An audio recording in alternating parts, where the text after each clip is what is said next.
So, Mr. Zeller, welcome. I'm going to ask a series of kind of rapid-fire questions to establish just a record, if you don't mind. Did the compliance policy that FDA sent to OIRA on October 25th exempt vape shops? As I said to the chairman earlier, I can't get into the details of the policy that remains under review. You can't even tell us, as a matter of fact, it either did or did not include vape shops? Your view is that's exempt from congressional scrutiny at a hearing? When there has not been a final decision made yet on this policy, and it's clear that a final decision has not yet been made, we don't discuss publicly what the considerations are.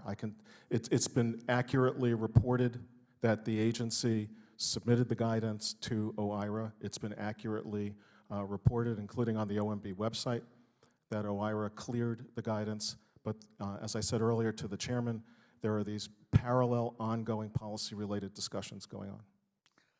Mr. Chairman, I think that answer raises a whole host of other questions about the jurisdiction of this committee. And I would just say to you, Mr. Zeller, I think you're treading on very thin ground with your answer. I appreciate that, sir. And we will revisit that as a committee. FDA, however, does have the authority to regulate flavors. Is that correct? That's correct. FDA has jurisdiction over any device that can be used to deliver tobacco-derived nicotine. Is that correct?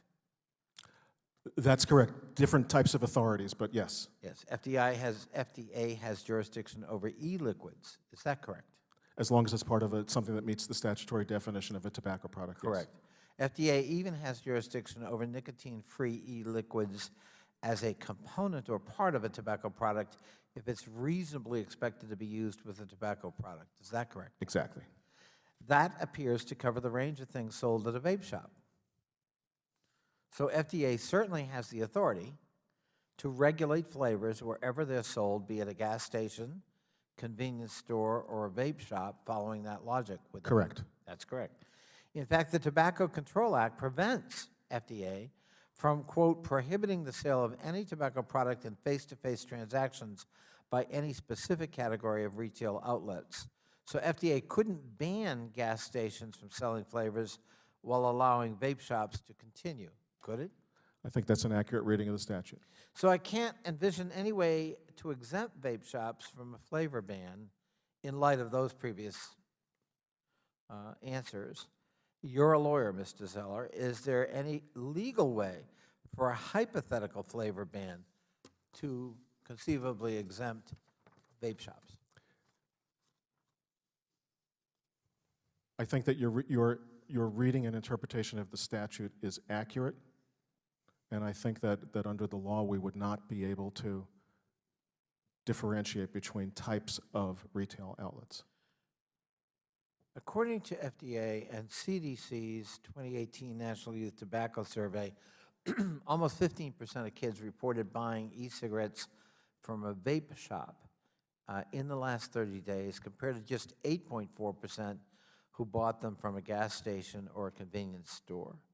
So if the data shows that twice as many underage kids buy e-cigarettes illegally at vape shops compared to convenience stores, how would that support a hypothetical plan that allows flavors in vape shops but bans them in gas stations when the numbers would suggest exactly the opposite in terms of where the problem is? I think you're making a very good point. I think you're a good lawyer. Thank you, sir. Finally, a California study published in JAMA showed that half of the vape shops did not check IDs for youth, in youth. And 45% of vape shops sold to youth. The study found vape shops' rates of sales to youth significantly higher than other types of stores. If the goal is to keep kids from vaping, how does that data support a hypothetical plan that allows flavors in vape shops but bans them in gas stations and convenience stores? As I've said in some of my earlier responses, our job is to follow the regulatory science and to put forward policy recommendations that align with the science, that do the best possible job of protecting kids from the hazards of all tobacco products, including e-cigarettes. Right.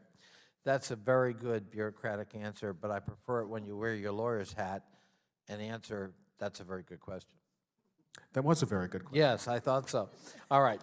Thank you. I mean, we clearly do have a problem here, and we're going to have to take cognizance of the actuality of the problem and where kids are going, so that we can target effective strategies to address it.